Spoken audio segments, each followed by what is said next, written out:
All right. The review questions. Genesis chapter 2. What is the definition of marriage we're using for this study? Covenant of companionship. Covenant of companionship. Woohoo! God made Adam. Adam was lonely. Adam needed companionship. God made a wife for Adam and said, "Here you go. This is the one you get." So, covenant of companionship. That is what our marriages are for companionship. That is the core of it. Everything else fits in with that. All right. What is the definition of love that we've used here and in other places? I guess it's kind of my definition. We talked about it in a couple of our lessons. All right, that was mine, so I guess, Love is choosing what is best for the person loved, not what is easiest for me. True biblical Christian love is about doing what's best for the other person, um, which is why marriages between a saved and an unsaved person don't work well because the unsaved don't love sacrificially like that. They have no example of that. And so to truly love sacrificially like Christ loved, um, it works best when you've got two Christians. All right. Let's see. Last time we looked at 1 John 4:7. What is the source of love in a Christian marriage? Where does love come from?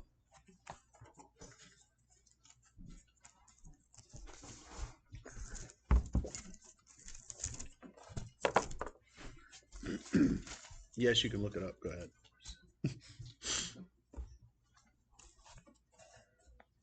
God. God. Our love comes from God. Again, part of that, marriage works best between two Christians. When God is ruling both people, marriages work better. A couple lessons back, we talked about Paul's requirements for good communication. He had two requirements. One we hear a lot about, the other we don't always hear as much about. What are Paul's two requirements? Is communication? What is his rules for communication? His rules for communication. Listen. Wasn't it to listen? Nope. Two absolute requirements in communication. It should be words that build the other person up. Okay, build up and the negative side of that. Don't be tear down. Don't tear down. The verse we're looking at is let no corrupt communication proceed out of your mouth. And then he says, but that which is good to the use of edifying. So he puts both sides in there. And so often we kind of get caught up, especially working with kids. You can't say bad words. You can't say mean things. And we focus on the negative side of it. But we also have, Paul gives us the positive side of it. Not only do we have to avoid the negative, we have to intentionally engage in the positive speech, building each other up. And that's all communication, but very specifically in our study, we're looking at in our marriages, building each other up. Now, our 6 commitments. We've made it through 4. We're doing number 5 tonight, which leaves us next month. We will finally get to number 6 and wrap up. But the first one, we will give ourselves to a regular lifestyle of confession and forgiveness. We spent a lot of time talking about confessing to each other, forgiving one another. We will make growth and change our daily agenda. If you are not intending and working towards growth, you're not going to grow. We will work together to build a sturdy bond of trust. We talked about things that destroy that trust, that crumble and just chip away at that foundation of trust that we need to have. And then we had a whole list of things to questions, how would you react in this? And the whole point is we have to be building that trust all the time. And the littlest things start tearing it down. Well, I know I said I would do this, but I didn't. Well, it may have been a small thing, but it is one more chip away from that foundation. Last month, we will commit to building a relationship of love. And before we got into the commitments, just some introductory stuff. We had gone through love, so we kind of came back to it, circled around to it. Building the relationship on love, and that love being sacrificial love. Doing what is best for my spouse, not what's easiest, not what's most enjoyable for me. Whether that's, you name it, in your relationship, your whole purpose has to be for their benefit, not you. And the really cool part is that when both Christians are working the same way, everything works out great. Because she's more interested in doing something good for me, and I'm more interested in doing something good for her. And both people receive something good the right way, rather than the selfish, worldly view of love, which is get all you can from them and call it love. So now we pick up with commitment number 5. We will deal with our differences with appreciation and grace.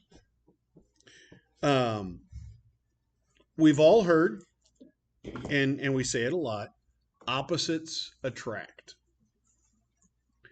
But we also know that oil and water don't mix. And so you have this fascinating conundrum of very often people who are opposites are attracted to each other, interested in each other, get married, and then figure out you can't make oil and water be oil and water together. It has to be a completely different thing. And that thing is unity. That's where we have to, when life gets real and everything gets rough, then all of a sudden we start leaning on, well, but this is how I do things and my way is right. And that's how you do things. And I just need to fix you and make you do things my way, then we'll be fine. As long as we're the same, we'll be fine. But that's not actually how it works. Just a quick introductory thing. Give me your story, how you met, but specifically, what background did you bring to the relationship? Me, Heather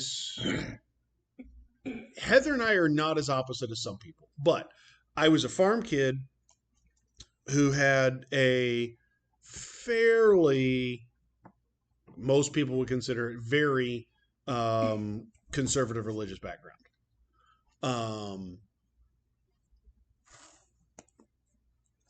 Because we're going briefly. Also conservative religious background, and I sheltered, homeschooled, bookworm, very shy and introverted. And I didn't read a book until I did not read a book voluntarily until I nearly broke my leg and I was stuck on the couch for like 3 weeks, and then I finally read a book. So, differences, okay? Kenny. Missionary kid, probably fairly conservative religious background too, I would say. Got into some trouble.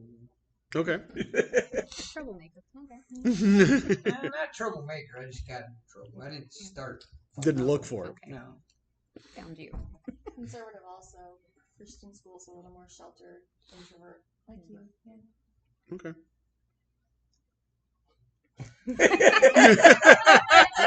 Hey. Well, I didn't take nothing from nobody. Went down to the office quite a bit. But what else to say? Yeah. I I was, was a workaholic. yeah, he's a workaholic. I was an introvert in high school. He was more of an introvert than I was, but not anymore. I was gonna say, I wouldn't say that now. No, that's not my normal personality, I guess. I outgrew that. we had an unusual background because we were military, so we had a non-denominational church. Sheltered, I think we were sheltered in a way that we had also a military community, which is nobody else messes with those kids. They all work together. And we don't do that in neighborhoods or anything around here anymore. We don't even know our neighbors sometimes in this area. So that was more of a shelter. So you were military, but he wasn't. And Okay. My dad was military though. Okay. But you weren't like living on base or anything like that, No. like what she's My talking dad about. retired, and that's how I met him. We started going to school together. Okay. Met in high school. High school sweetheart. Stayed together ever since. Okay. And you too. Yeah, Well- she had spies on me. I'm the bad kid. She's the good girl. Sensing a theme. Imagine that. She grew up literally that far from her church. I kid you not. Yep. Conservative background, city girl, sheltered. Small talk girl. City. Sheltered. I, on the other hand, come from a divorced family. Moved around more than one state. Been in enough trouble that I won't go how much of it. Quite a bit of it. Trouble. Very polar opposites from that aspect. Okay. But, Interesting theme at the table. I was the one who I was the one always in trouble. She was the one who was never in trouble. she told on herself. Yeah, it's very It's I had no siblings, so Yeah. not close enough. So what we have is, now what's interesting is that in this group we have some cultural differences. We've got grew up on a military base, didn't. Rural, small town. We have this exact same discussion because she thinks she's a country girl and she grew up on the edge of town. But differences. But we have Small some town USA. small town. Yes, It's small not town. like living in Chicago. No, and not that's like- yes, it's that's not like yes. where we lived when we got married, but Right. it was small town USA. Right. So interesting though, in this group, we still have a lot of similar backgrounds and such. There are the author of the book we've been dealing with. He's talked about this Midwest guy that married this Hawaiian girl. Total different thought processes on everything. You had my parents. Mom grew up. My mother, she really wanted to be a hippie. She was just one. Yeah, she was just shy. She really wanted to be a hippie. And my dad grew up Amish. So, talk about some seriously different. The only thing they had in common was horses.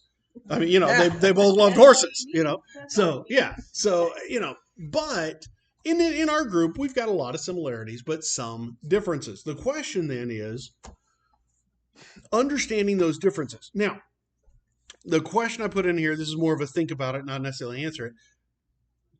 How involved do you think God was in developing the person you married? Think about the person you're married to, and we brushed on a little bit of this early in the series. But think about the person you're married to and how involved was God in designing their life to get them to the person you married. Okay? Let's pick up Genesis 1:1. Again, honestly, some of this we've come back to over and over again, but it's solid biblical principles that we can apply to our marriages. People are like, oh, the Bible only has like 2 chapters about marriage. No, it has huge principles that we just fail to apply to our marriages. Genesis chapter 1, obviously verse 1, in the beginning, God created heavens and the earth.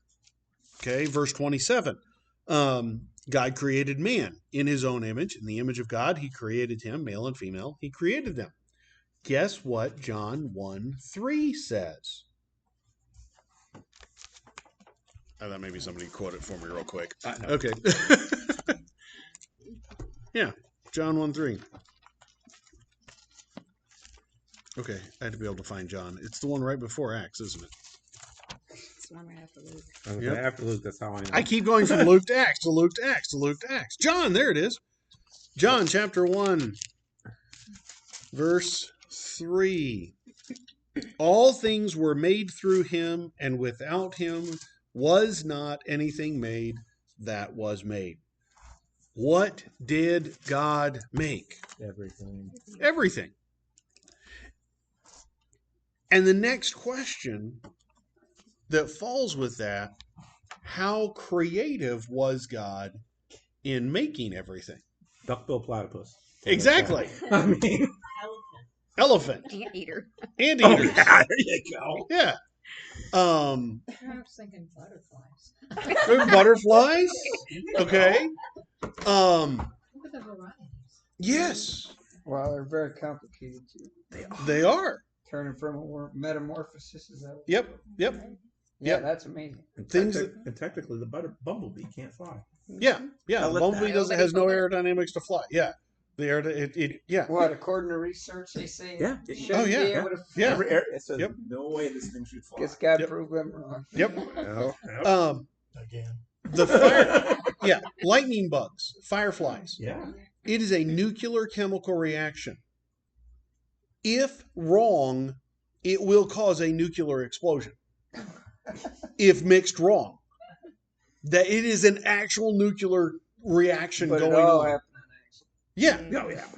Right. These are the details and the creativity that God put into his creation. And then we consider everything he did to make all of us. All of the details that he put into place, because none of it happened by accident. The way I grew up, the things I grew up doing, the things I grew up seeing, not reading, hearing about, all of that, these were all things God designed and intended for me. So we go to Acts 17. We're going to slow down here in a little bit, but this is really some introductory stuff, but it's important. Acts 17. Now I can go to Acts. I kept wanting to go to Acts earlier. I won't be able to find it. Yeah. All right. Acts 17. Interesting verse that the book actually pointed out to me that I was looking at. Starting in verse 24.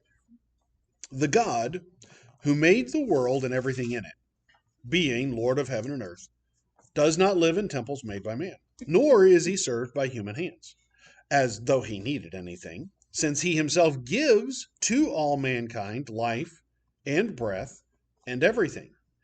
And he made from one man every nation of mankind to live on all the face of the earth, having determined allotted periods and the boundaries of their dwelling place.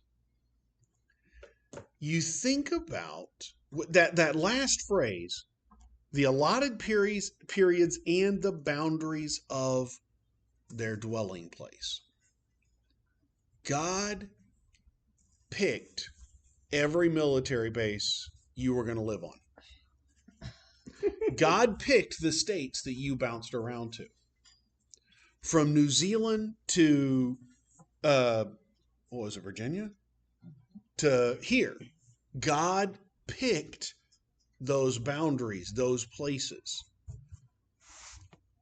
And every one of them added to who you are, what you do, how you think. God's design. I was actually supposed to let you guys answer that question. Oh, well. Are the differences between you and your spouse intentional or accidental? God intentionally created them the way they were. He determined where they would live, even when they would live. Every once in a while we'll talk about, that person was just, born 200 years too late. That person would have been much better off, living 200 years ago.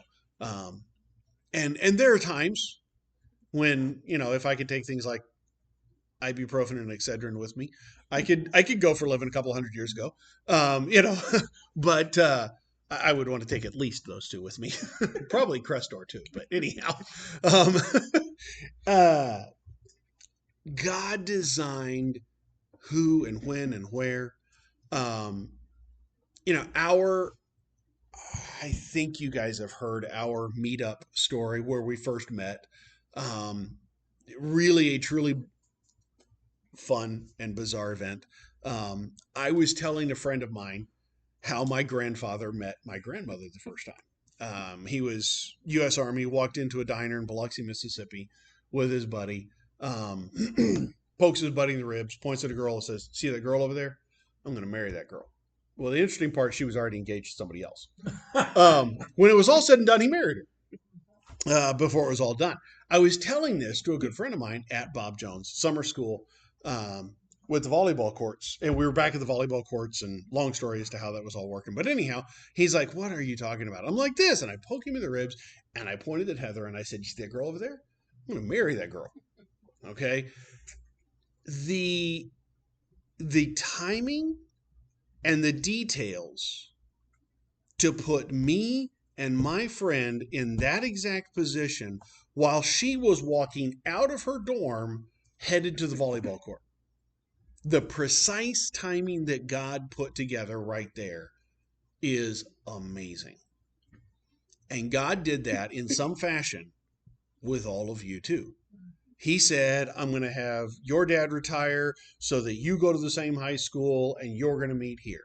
You're going to do this. I'm going to bring you back from New Zealand and put you guys together." All these things.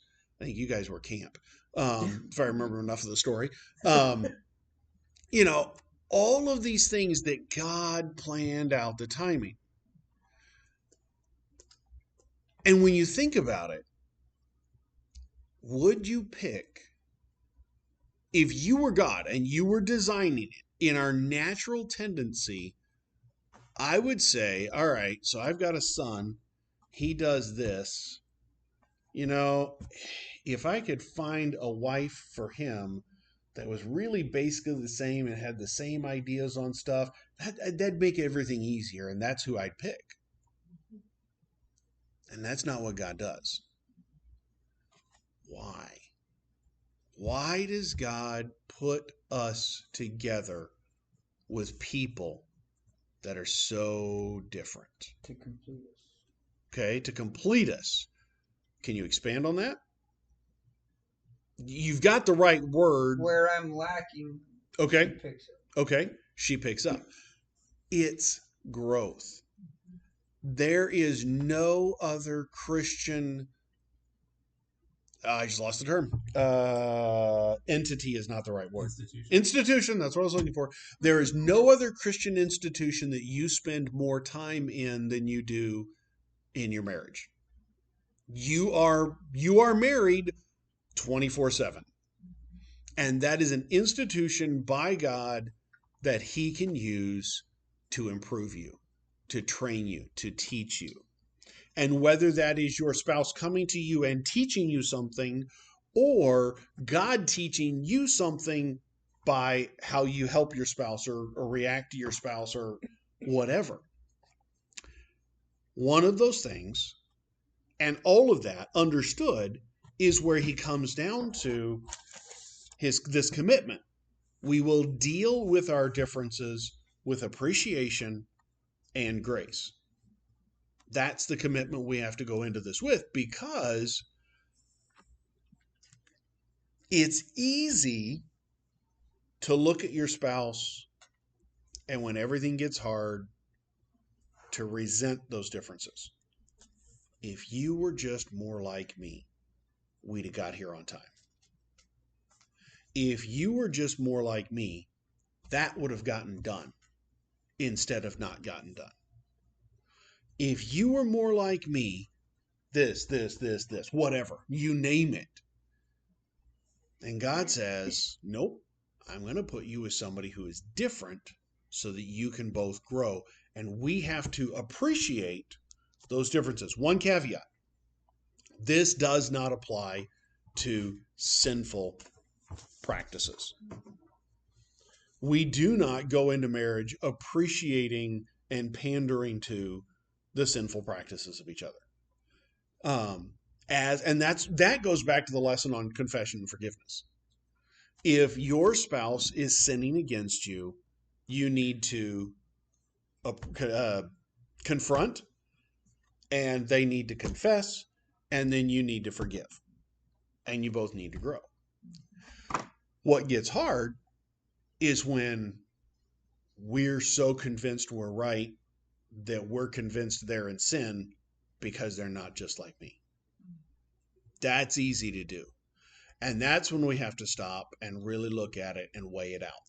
Now, that being said, let's go to Ephesians 4, because this is going to continue giving us some more background on how is it that we deal with differences, or just simply, is there a biblical basis for what we've been talking about? Ephesians chapter 4, we're going to work from 1 down, all the way to 16. Page 2. Yeah, page 2. But wait, there's more. All right, Ephesians chapter 4. I therefore, a prisoner of the Lord, urge you to walk in a manner worthy of the calling to which you have been called, with all humility and gentleness, with patience, bearing with one another in love, eager to maintain the unity of the Spirit in the bond of peace.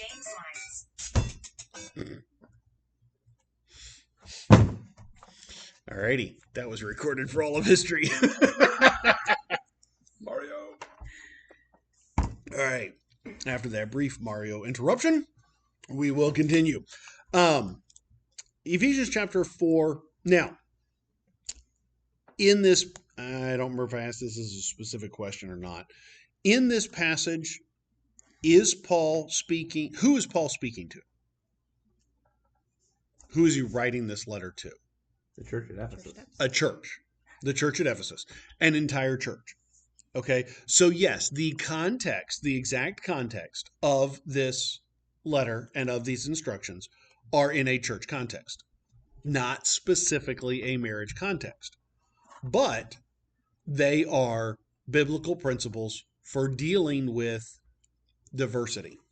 Having unity in diversity is the principles we're looking at. So, what does Paul want them to be eager about?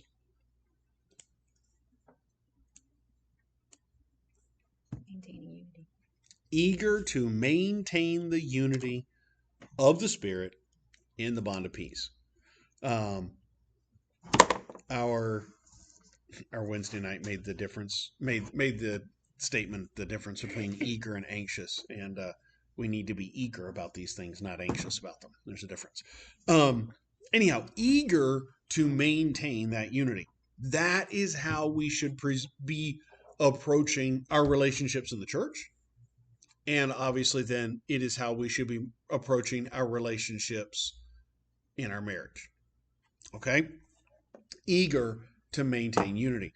What characteristics does Paul say they will need in order to live in the unity God called them to live in? Humble, Okay, humility, gentle. patient. Okay, that's 3. You're out. Next time. Next, somebody. Humility, gentleness, patience. What else? Bearing in love. Bearing in love. On my answer sheet, I shifted that to the old word long-suffering because it seemed easier to write than bearing in love. Long-suffering and love. These are characteristics that we have to have. Humility is the idea of putting someone else's, approaching and living life as though others are more important than yourself. Not in a false way or a pretend way, but actually assuming and making the choice, well, their needs are more important than mine. So humility says they're more important. Gentleness, strength under control, patience, waiting, long-suffering, love, making that sacrificial. All of these things really are fairly encapsulated with love and with the study we did on love last time. All right. So picking up in verse 4. There is one body and one Spirit, just as you were called to one hope the one hope that belongs to your call.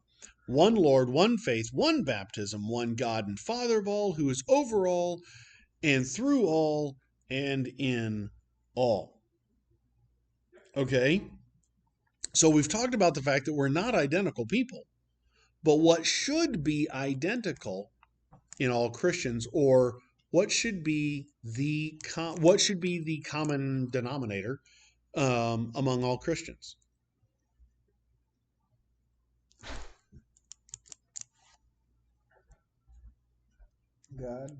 God. Our relationship with God.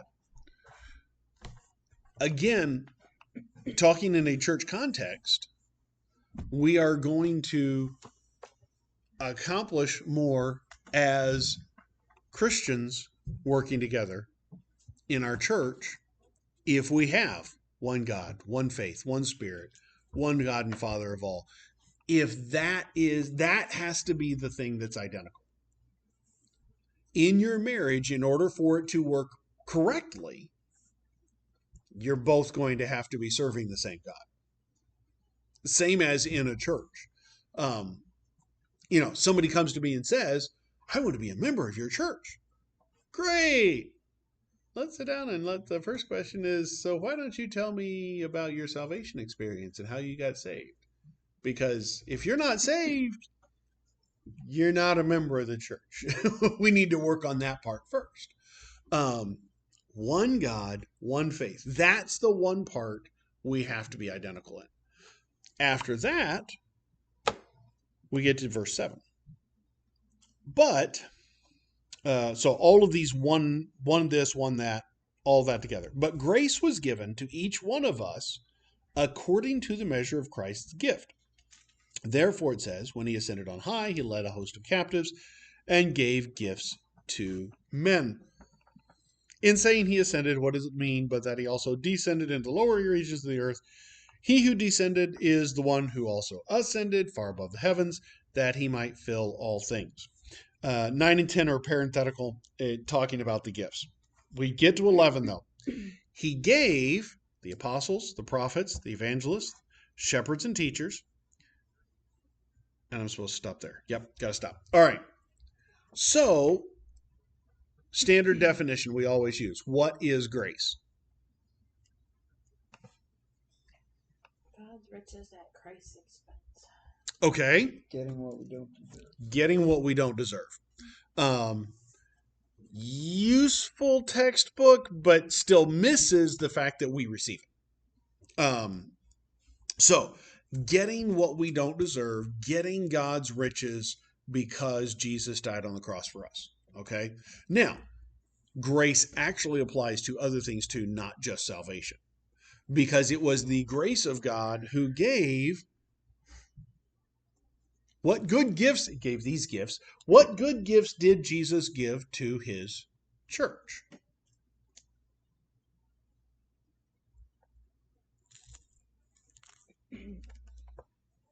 Apostles, prophets. Apostles, prophets, gifts.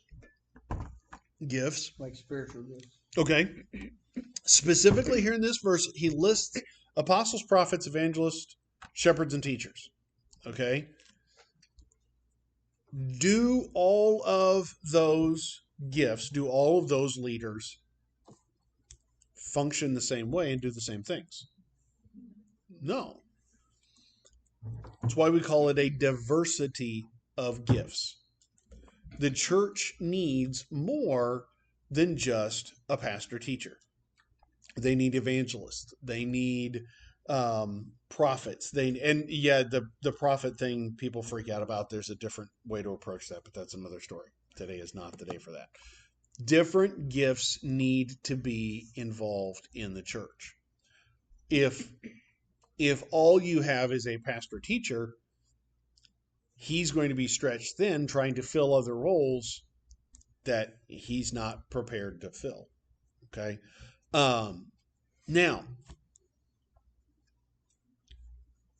God in his grace gives good gifts to the church, and those good gifts involve a diversity of gifts, everything being different. One of the things that you have, well, Mottville Bible Church, we have several elders, we have several deacons. And all of us bring different ideas, different perspectives to the table. Okay, a diversity of gifts. Is it easier to make decisions if there's only one person? Yeah, it's real easy. Because there's nobody to say, Jeff, I'm not sure that's a good idea. It's just me saying, yeah, this is what we're doing, and I go for it, okay? But with a diversity of gifts, there's somebody to say, hang on a second, Jeff, let's think about that a little more. What about this? What about that? Okay? These are the good things. So when we look at our marriages, the point we're trying to make is that the diversity that is in your spouse is a good gift from God. The fact that your spouse is different is not like God's punishment on your life. Okay? If I had just been a better Christian as a teenager, God would have given me a better spouse. I'm sure of it. Okay? No, it was a good thing. It was a good thing that God gave you the spouse. He gave them as a gift. All right. See, in case everybody wondered, I am God's gift to Heather. Do you see how I worked that out? See how I did that? Did you pray for patience too? No. No. I was just blessed. Okay. A little off topic, but anyhow. All right, we should probably go back to Ephesians chapter 4. Pick up verse 12. All right, verse 12. Okay, in verse 11, he lists all these gifts. Then, verse 12, to equip the saints for the work of ministry, for building up the body of Christ, until we all attain to the unity of the faith and of the knowledge of the Son of God, to mature manhood, to the measure of the stature of the fullness of Christ, so that we may no longer be children, tossed to and fro by the waves and carried about by every wind of doctrine, by human cunning and by craftiness in deceitful schemes. Okay? So, specific, we touched on it some, but specific to these verses, why did Jesus give these gifts to the church? Build up the body. Okay, to build up the body. In unity Okay, and the knowledge. okay. Prepare God's people. Equip the saints. The first two that he lists are equip the saints and build up the body. What he is building them to is the unity. He's building them towards, well, the next question. What is the church supposed to be built up to? In verse 13, till we all attain to the unity of the faith. So unity is what the church should be building towards. It is what our marriages should be building towards. Honestly, and again, the newlyweds in here are at 16 years? No, 20. 20. Okay, yeah. The newlyweds are at 20 years here. Okay, so, most of us in here, we've got some time under our belts. Yes, congratulations. But when we're first married, there's going to be a lot of unity to build a lot of times as we work through things. And that's where a lot of problems start and bumps start. Ones that aren't dealt with then continue to be a problem. That's another story. All right. Equip the saints, build the church. We are supposed to be building up to unity. Now, in these verses, what does this unity help us avoid?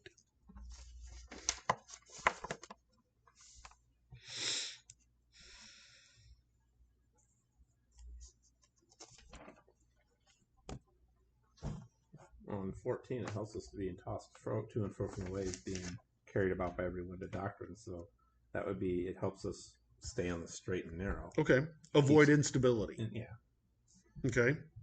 Instability, immaturity, not acting like children. One more that I saw in there.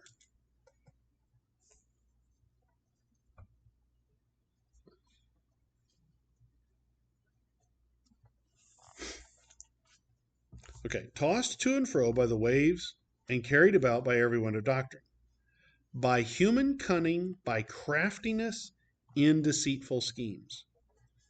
Building up our church, building up our marriages to unity is a defense against being naive. As we grow and as we learn and as we help each other. Because I'm going to see things that she's going to miss, and she's going to see things that I'm going to miss. And it avoids that. It helps buffer some of that naivety. I don't know. Anyhow, it buffers that being naive. It's an easier way to say it. I knew there's another way to say it. But incorrect. Yeah, I don't care. It's only recorded. As long as my English teachers from high school don't watch it, I'm okay. All right. So again, that building towards unity, that's the goal. That's what we're here to do. And again, we can't build towards unity if we're attacking them for being different from us. Different. Who was I? Well, I know we were just talking to the boys. I don't know why. We were just talking to the boys. Different doesn't mean wrong. It just means different. They're very much, with the boys right now, it generally involves food. Sam wants to put this on his rice, and Zach wants to put this on his rice, and it's like, you're just terrible for wanting to put that on your rice. It's like, no, it's just different. Just because it's different doesn't mean it's wrong. Yeah, well, okay, we're approaching sinful there. That's yeah. In case the video didn't catch that side comment, okay. Anyhow, no, seriously though, technically, it might be harsh, but no, different doesn't mean wrong, and in our context, different doesn't mean sinful. Okay? Different isn't sinful. It's just different. One of the things that, Mike Bender and I talked about a lot in the whole transition period, guess what? I do things different than Mike. And different isn't sinful. It doesn't, and just because I do it different doesn't mean he was wrong, and it doesn't mean I'm wrong. It just means it's different. Okay? And that's okay. Different isn't necessarily sinful. All right, so pick up verse 15. Chapter 4, verse 15. Okay, not being carried around and being naive. Rather, he says in verse 15, speaking the truth in love, we are to grow up in every way into him who is the head, and into Christ, from whom the whole body, joined and held together by every joint with which it is equipped, when each part is working properly, makes the body grow so that it builds itself up in love. That's, as far as it's supposed to go. Okay. Now, we did already talk about this. What is the original target audience? It's a church. Okay. But the principles apply because these are principles for dealing with diversity. And we've already discussed that, we're all, even in our marriages, we are diverse. We are not the same person. So who created, and some of this is review based on what we've done. Who created the differences in the church and in your marriage? God created them. God did. It's not, for lack of a better way to say it, it's not your wife's fault that she's different from you. God did make her that way. It's not your husband's fault that he's different from you. God created him that way. Now, again, we cannot approve or be okay with sin just because, well, God made me that way. I'm just a hot-blooded person. I get angry real easy. No, it's still a sin, and you're going to have to work with that. Well, I'm just whatever. I'm naturally drawn to too much food, so it's just me. It's how I'm made. No, God says you're making that an idol, and you need to work on that. You can't use it to excuse. That's the word I was looking for. You can't use this to excuse sin, but everything that's not sin kind of falls into this category of God made him that way. Now, the really cool part is that if we are all working the way we're supposed to, I'm going to be saying, I know that the way I do this bothers her, and I want to do what's best for her, so I'm going to try and improve and shift and change. Not because the way I'm doing it is sinful, but because it'll help her out more if I change. And she should be looking at me going, I really would not, it's not the way I would do it, but you know what? It's okay. It's better for him if he does it that way. So I'm going to be okay with him doing it that way. And all of a sudden, all of this back and forth, you hit that middle ground. And therefore, there can be unity despite diversity, because the different parts work together. The illustration he uses there, which we've seen multiple different times in different places, the whole body joined and held together by every joint, which is equipped. When each part is working properly. Okay, I think I'll just go get some sleep now. Properly. You hear it referenced a lot of times. You've got, the man is the back and the head of the relationship, and the wife is the heart of the relationship. Mom's the warm, soft, take care of people, and dad is the work hard, get it done, solve the problems. Okay, it's an oversimplification, but when we are all functioning in our roles, then we accomplish something together, and there is unity. There is that whole mass of different parts working together. My weaknesses, and this is really what you started with, Kenny, way back when we started talking, God made her to complete you because you are missing things and she's missing things. So God puts the two of you together, and you have to appreciate those differences and approach those differences with grace. God has shown us grace, so we need to show grace. That goes back to the forgiveness series that we spent forever on. Gracing other people, giving them what they necessarily don't deserve. They haven't earned it. They haven't deserved it. They don't deserve it, but I am going to, just like God gave it to me, I'm going to give them grace and do what's good for them and do good things for them, even though they haven't earned it.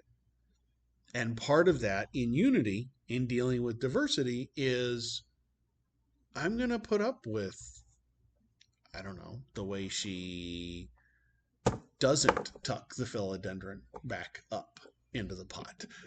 Whatever. That's been a kind of a running joke. But anyhow, I'm going to deal with those things. She's going to deal with some things as a focus on unity, and we're both going to work together. And one of the, we've made, and I'm sure most of you have, all of you have too, you've made some tough decisions throughout your marriage, in your life. Where are we going to do this? Or are we going to do that? And that bringing both opinions and both perspectives to the table, you get a better, clearer picture of the decision. And that's unity and diversity. And that's why we need to be committed 2, as our commitment goes, dealing with our differences with appreciation and grace. Appreciating the differences of the other person, and not in a bad way, but using those differences. Okay. I would probably live in dirty laundry if it was, all on me. So I'm going to lean on her natural interest and abilities in laundry. And if I think, things don't really need to be folded quite that precisely, I'm just going to show some grace there and say, hey, thank you. I mean, it's fascinating. Okay, we don't, anyhow, doesn't matter. Leaning on their gifts and abilities and using that for unity in our relationships. Kind of short tonight, strangely. Any questions or further discussion and ideas about this?